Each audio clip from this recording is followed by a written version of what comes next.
ఇంకొక కార్యక్రమం సింపుల్ గా చేసుకున్నా పర్వాలేదు, కానీ వివాహాన్ని ఘనంగా చేయాలి అనేది దేవుని సంఘంగా చేయాలి. పరిశుద్ధ గ్రంథంలో పుట్టినరోజు అన్ని విషయాల్లో ఘనమైందని రాయలేదు, ఇంకొకటి అన్ని విషయాల్లో ఘనమైందని రాయలేదు. కానీ వివాహము అన్ని విషయాలు శుభకార్యం. మొట్టమొదటి వివాహము దేవుడే జరిగించారు. ఎవరికంటే ఆదాము హవ్వలకి. దేవుడు వారిని, ఇప్పుడు మీరందరూ ఎందుకు వచ్చారు? ఆశీర్వదించడానికి.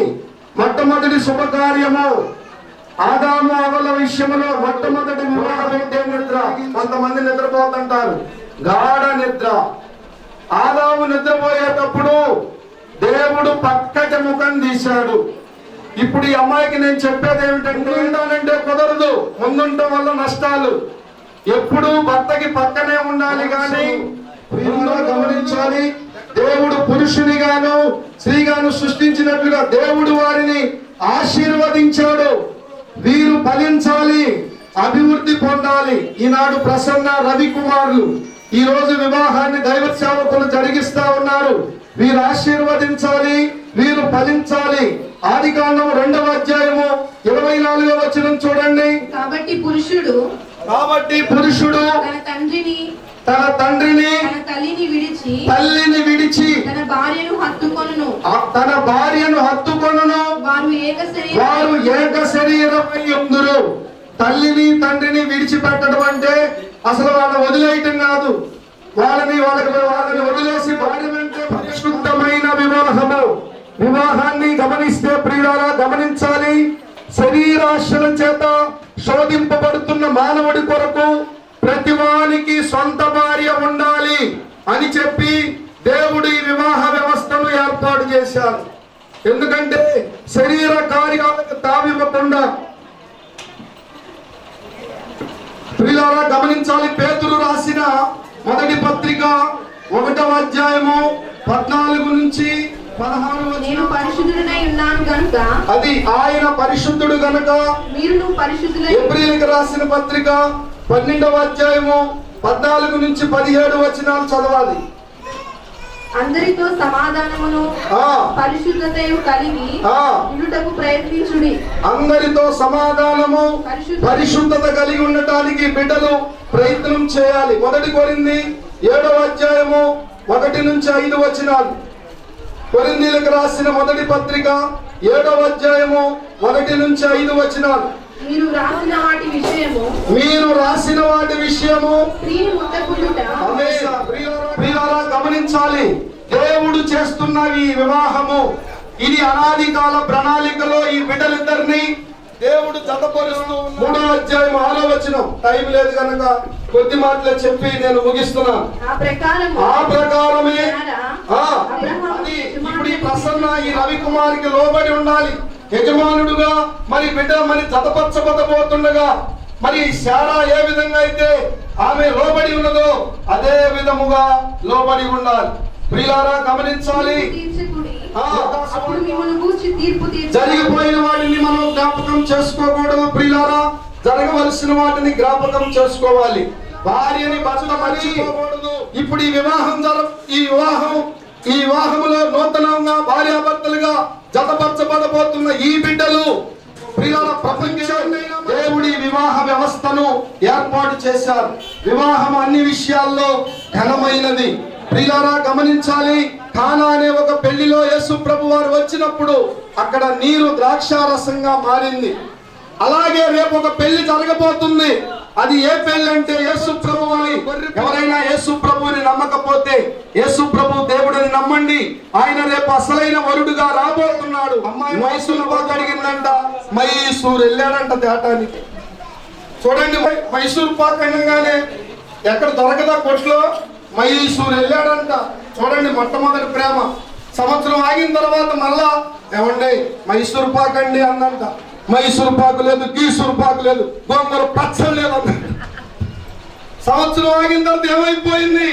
ప్రియులారా 100 సంవత్సరాలైనా ఎన్ని సంవత్సరాలైనా పిల్లలు అడగకూడదు. ఈ నూతన వధూవరులు అలాంటి ప్రేమలో జీవించాలి. అలాంటి ప్రేమలో మీరు ఆశీర్వదించబడాలి. అందరూ ఒకసారి స్తోత్రం. దేవుడి కొద్ది మాటలు దీవించును గాక. ఆమె యేసుబాబు గారు చిన్న ప్రార్థన చేస్తారు. పొన్నూరులో సేవ చేస్తున్న దైవజనులు గోరంట్ల యేసుబాబు గారు వచ్చి ప్రార్థన చేస్తారు వాక్య భాగం కొరకై. తర్వాత కార్యక్రమంలో రిజిస్ట్రార్ గారు నీకే కృతజ్ఞతాస్తుతులు చెల్లిస్తూ ఉన్నాం ప్రభువా. ఇంతవరకు కూడా ఈ వివాహ కార్యక్రమాన్ని నీ కృపలో నీ యొక్క ఘనమైన నామానికి మహిమ కలుగునట్లుగా పిలిచిన ముందుకులను, అలాగే మరి ముఖ్యంగా పరిశుద్ధ దైవ జనాంగాన్ని ప్రభా తండ్రి దైవ సేవకులను మీరు నడిపించిన విధానాన్ని బట్టి స్తోత్రాలనైనా. ఇంతవరకు దైవ సేవకులు వివాహం యొక్క అయా మూలాలను వాక్యం ద్వారా వివరించి ఉండగా మరి నూతనంగా జతపరచబడుతున్న వివాహ మరి జరుపుకుంటూ జతపరచబడుతున్న ఇరువురిని కూడా అయ్యా పెండ్లి కుమారుని పెండ్లి కుమార్తెని మీ చేతులకు అప్పగిస్తున్నాం. ముందున్న కార్యక్రమం అంతటిని కూడా మీ దివ్యమైన నామానికి ఘనము మహిమ కలుగునట్లుగా మీరు జరిగించండి. నూతన జీవితాన్ని ప్రారంభిస్తున్న దైవజనులు యోహానన్నకు కూడా నీ కృప దయచేయండి, అభిషేకించండి. వారి హస్తముల ద్వారా జరిగిస్తున్న ఈ యొక్క వివాహాన్ని నైనా తండ్రి మీరునైనా బిడ్డలకు ఆశీర్వాదకరంగా మార్చమని ప్రార్థిస్తున్నాను. విన్న మాటలను కూడా ప్రతి ఒక్కరి హృదయంలో నీరు కట్టి ఫలింపచేయమని యేసయ్య అతి పరిశుద్ధ నామములో మహిమ కలుగునుగాక. ఈ వివాహములకు కూడి వచ్చిన మీ అందరికీ అలాగే ఈ వివాహమును నా శుభాలు వందనాలు తెలియజేస్తున్నాం. మంచిది ప్రియులారా, దైవ సేవకులు చక్కని విషయాలు మనతో పంచుకున్నారు. మనుష్య జాతి వృద్ధి పొందినట్లుగా వారు పెళ్లి చేసుకొని వారి ద్వారా కలిగే ఆ సంతానము ద్వారా ఈ భూమి విస్తరించబడట కొరకై. అందుకే ఆదాముతో అన్నాడు, మీరు ఫలించి అభివృద్ధి పొంది వివాహ వ్యవస్థను ఏర్పాటు చేశారు. జాగ్రత్తగా వినండి పిల్లరా. అలాగే దేవుని యొక్క నామ మహిమార్థమై వారు జీవించి అన్ని విషయాలలో ప్రభువును మహిమపరుచున్నట్లుగా దేవుడు ఈ వివాహ వ్యవస్థను ఏర్పాటు చేశారు. మన మధ్యలో ఇప్పుడు కూడి వచ్చిన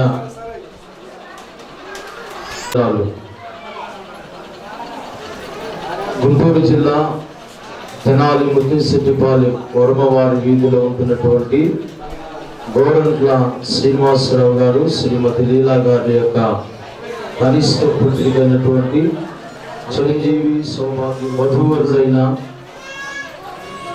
గుంటూరు జిల్లా గుంటూరులో ఏటుగూరు రోడ్డు దుర్గామాన్యం 6వ లైన్లో నివాసం ఉంటున్నటువంటి ప్రియులు పోల వెంకటరమణ గారు లేదు.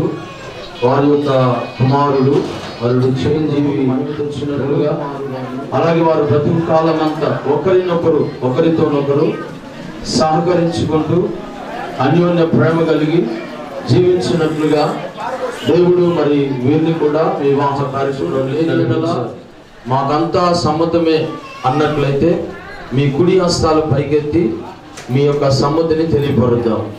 వచ్చిన వారందరూ చిరంజీవి రవికుమార్, అలాగే చిరంజీవి సౌభాగ్యవతి ప్రసన్నలు భార్యాభర్తలుగా చేయడానికి మాకు ఇష్టమైన అన్నవాళ్ళు. కొంతమంది సగం ఎత్తుతున్నారు, మరి కొంతమంది అసలు ఎత్తలేదు. అంటే మీకు ఇష్టం లేదని అర్థం అన్నమాట. మీరందరూ కుడి వస్తారు పైగా తత్తి వీడియోది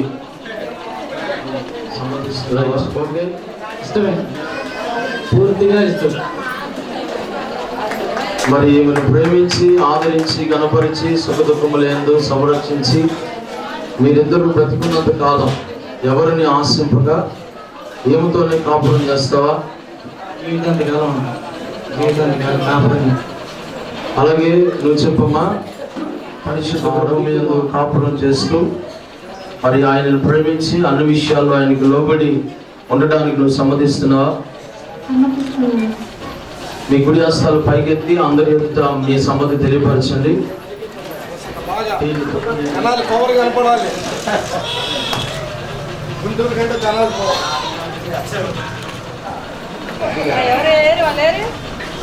అమ్మాయి తరపు అమ్మా త్వరగా రండి. బావగారు కానీ మేనమామ మేనత్త రావాలి.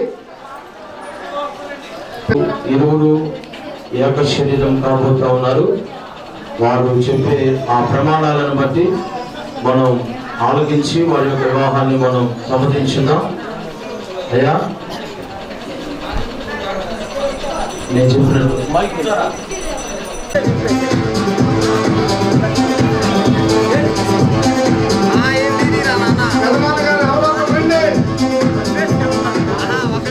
వారు కలిసి ఉండినట్లుగా అమ్మాయి బాధ్యతను అబ్బాయికి అప్పగిస్తున్నట్లుగా ఇద్దరి చేతులు కలిపి వారు సమ్మతి తెలియపరుస్తారు.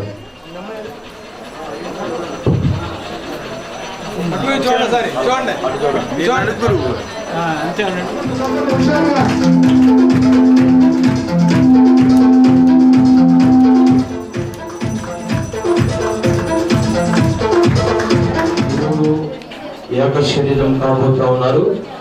వారు చెప్పే ఆ ప్రమాణాలను బట్టి మనం ఆలోచించి వారి యొక్క వివాహాన్ని మనం సమ్మతించుదాం. అయ్యా నేను చెప్పినట్టు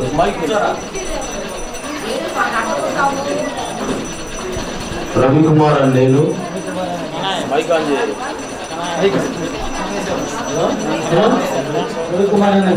ప్రసన్న అను నిన్ను నా భార్యలుగా స్వీకరించి ఇది మొదలుకొని మరణము మనలను ఎడబాపు వరకు దేవుని పరిశుద్ధ నియమము చొప్పున మేలుకైనను కీడుకైనను కలిమికైనను లేమి ఎందైనను వ్యాధి అందును ఆరోగ్యమందును నిన్ను ప్రేమించి సంరక్షించి నా జీవిత కాలమంతయు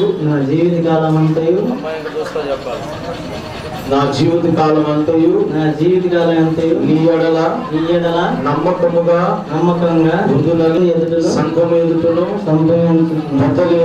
పెద్దల ఎదుటను